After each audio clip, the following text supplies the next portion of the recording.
اور خود نان مسلم مبصرین بھی مانتے ہیں کہ اس وقت دنیا کی سب سے بڑی جیل جو ہے وہ غزہ بنی ہوئی ہے، جس میں تقریباً 41 کلومیٹر کی لمبائی اور آلموسٹ 4 سے 5 کلومیٹر کی چوڑائی میں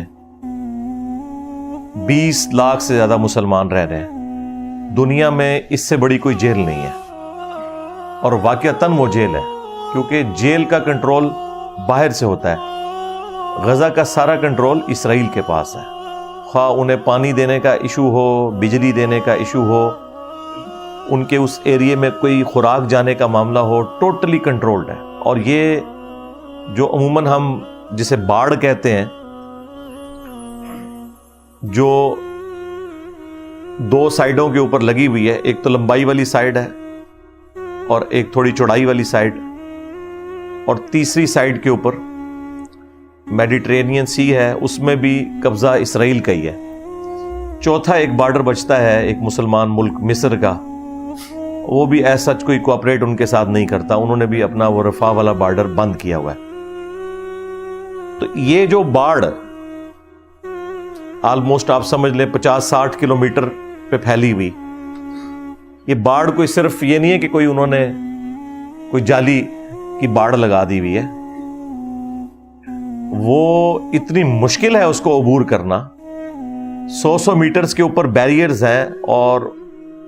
تاروں کو عبور کرنا پڑتا ہے، چیکنگ کروانی پڑتی ہے، اس کے بعد الٹیمیٹلی ایک سیمنٹ کی وال ہے،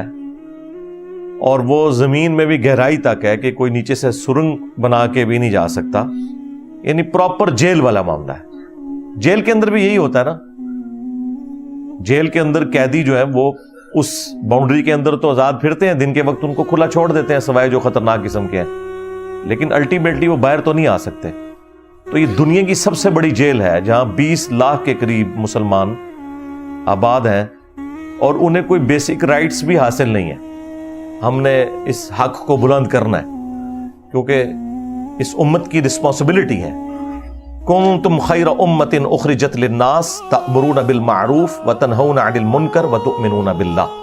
تم بہترین امت ہو جو لوگوں کے نفع کے لیے نکالے گئے، لوگوں کو نیکی کا حکم دیتے ہو اور برائی سے روکتے ہو،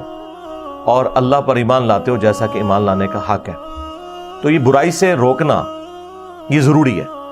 صحیح مسلم میں حدیث ہے کہ جس سے بن پڑتا ہے نا تو وہ اپنے ہاتھ سے برائی کو روکے، ظاہر ہے یہ تو حکمرانوں کا کام ہے۔ اگر کوئی ہاتھ سے نہیں روک سکتا تو زبان سے برائی کو روکے، زبان سے بھی نہیں روک سکتا تو کم از کم اپنے دل میں اسے برا جانے۔ لیکن ساتھ ہی نبی صلی اللہ علیہ وآلہ وسلم نے فرمایا ذالک اضعف الایمان، یہ ایمان کا سب سے کمزور ترین درجہ ہے کہ کوئی شخص برائی کو دل میں برا سمجھتا ہے۔